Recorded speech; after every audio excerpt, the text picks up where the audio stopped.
Salut à toi et bienvenue aujourd'hui pour une nouvelle vidéo. Aujourd'hui, on va parler ensemble d'un sujet important à mes yeux pour progresser, à savoir le carnet d'entraînement. À quoi ça sert, comment s'en servir, pourquoi s'en servir et comment il va t'aider à mieux progresser en musculation.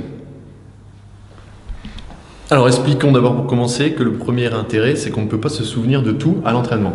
Effectivement, imagine que tu fais 6 exercices par séance, avec 4 séries par exercice, avec un temps de récupération différent entre chaque série, entre chaque exercice, une charge différente, etc. Ça va être compliqué pour toi de te souvenir de tout ce que tu as fait.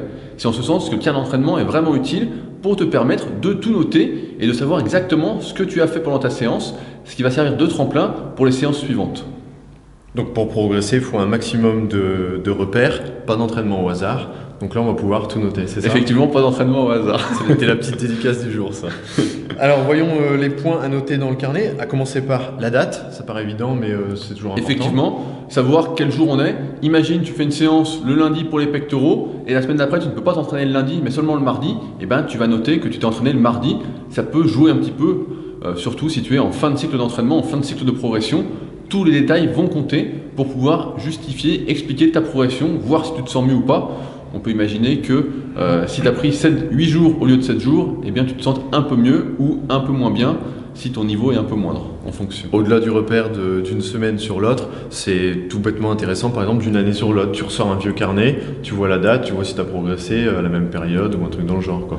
Bah, effectivement, j'ai encore des vieux carnets justement de chez mes parents, les tout premiers où je notais tout et où je vois que je faisais des séries de 2 tractions dans la barre fixe qu'il y avait entre les deux murs du couloir qui est en train de s'écarteler en plus. C'est pas mal.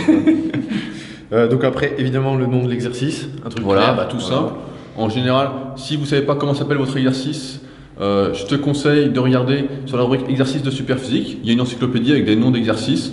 En général, c'est ceux que j'utilise, ceux que je fais utiliser à mes élèves, ceux que Arnaud utilise aussi, qu'on utilise à peu près tous. Donc comme ça, on parle toujours du même exercice entre nous.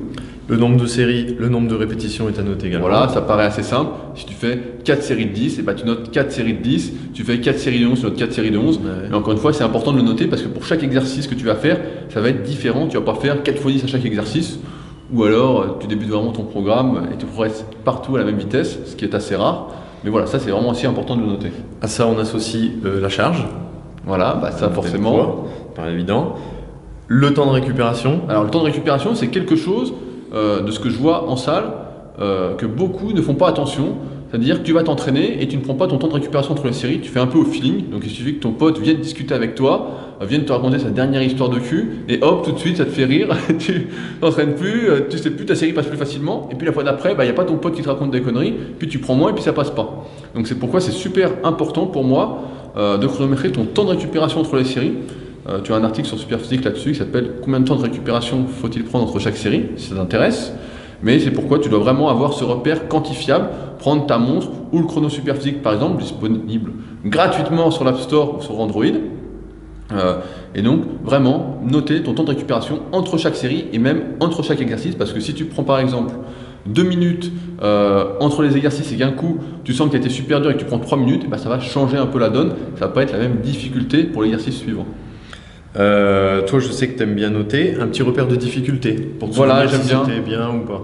Effectivement, c'est ce qu'on appelle le RPE à la base en préparation physique, savoir la difficulté de comment tu as ressenti l'exercice d'un point de vue psychologique déjà, parce que ça peut être facile, souvent c'est ce qui se passe, c'est quand tu fais une série, tu te dis putain ça va être une super perf, tu filmes et tu te dis putain c'était super dur, et puis tu regardes la vidéo et puis c'était super facile en fait. Donc c'est important de savoir psychologiquement dans quel état tu es pour pouvoir adapter au mieux à la séance suivante. Donc ça c'est associé aussi au dernier point, un commentaire sur la séance. Mais là ça peut par exemple un repère sur un exercice, un réglage de machine, une hauteur de sécurité, un truc comme ça. Tous les repères sont bons à prendre. Donc ça peut être par exemple, voilà comme a dit Arnaud, une hauteur de barre par développé couché, un réglage sur un banc. Ça peut être tu as eu de bonnes sensations sur un exercice, de moins bonnes sur un autre, il y a eu un petit problème sur ceci. Là ça a été super, etc. Vraiment, note tout ce qui est important, ce qui va contribuer à te faire souvenir de la séance que tu viens de faire. Ça peut paraître bête tout ce qu'on dit, mais c'est vrai que ça paraît évident pour nous, mais on le voit constamment en salle.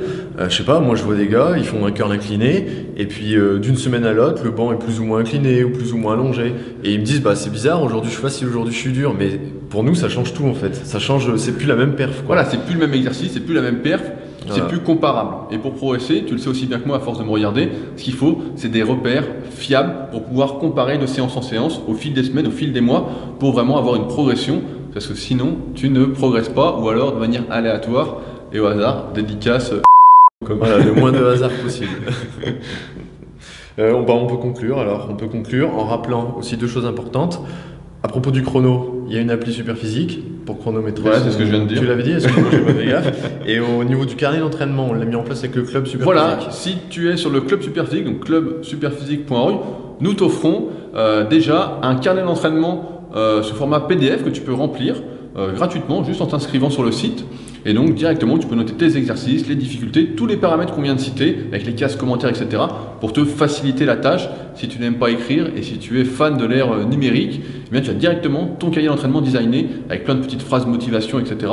Donc c'est gratuit, profites-en. Mais donc c'est vraiment important encore une fois que tu notes tes entraînements à chaque séance le plus rapidement possible. C'est-à-dire limite avoir ton cahier d'entraînement avec toi pendant la séance ou le faire juste après ta séance pour te souvenir d'un maximum de repères, un maximum de choses, tout noter pour qu'à la séance d'après, avant de la faire, tu puisses prendre connaissance de ce que tu as fait, te conditionner par rapport à tes objectifs que tu vas fixer pour ta nouvelle séance, parce que le but c'est pas de faire la même séance que la dernière fois exactement, sinon dans ce cas-là, il n'y a pas de progression et tu vas rester pareil, pas plus de force, pas plus de muscle, pas plus sec, tu seras toujours pareil, ce qu'on évite de chercher à faire.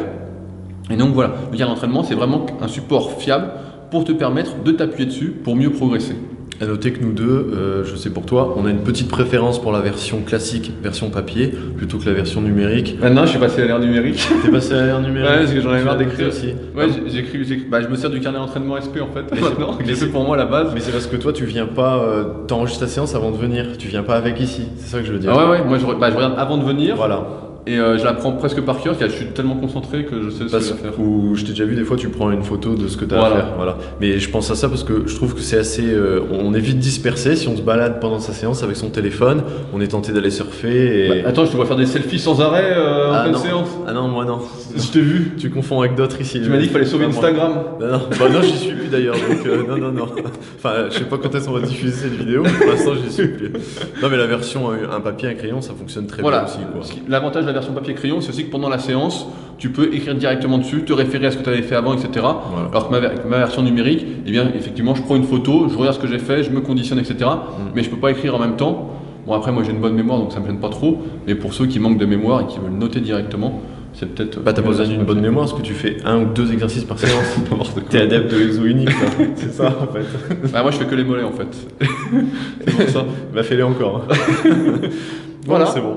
Je pense qu'on vient aussi sur le carnet d'entraînement, donc n'hésite pas si tu as des questions sur le carnet d'entraînement, des choses qu'on n'a pas dit, etc. Si tu penses qu'il y a des choses qu'il faut rajouter sur le carnet d'entraînement dont on n'a pas parlé, si tu n'es pas sûr, tu nous dis. Si tu as aimé la vidéo, qu'elle t'a aidé, n'hésite pas à la partager, à mettre un pouce bleu, à liker, etc. À m'encourager, à nous encourager à continuer de partager avec toi notre passion. Sur ce, bon entraînement et à bientôt. À bientôt.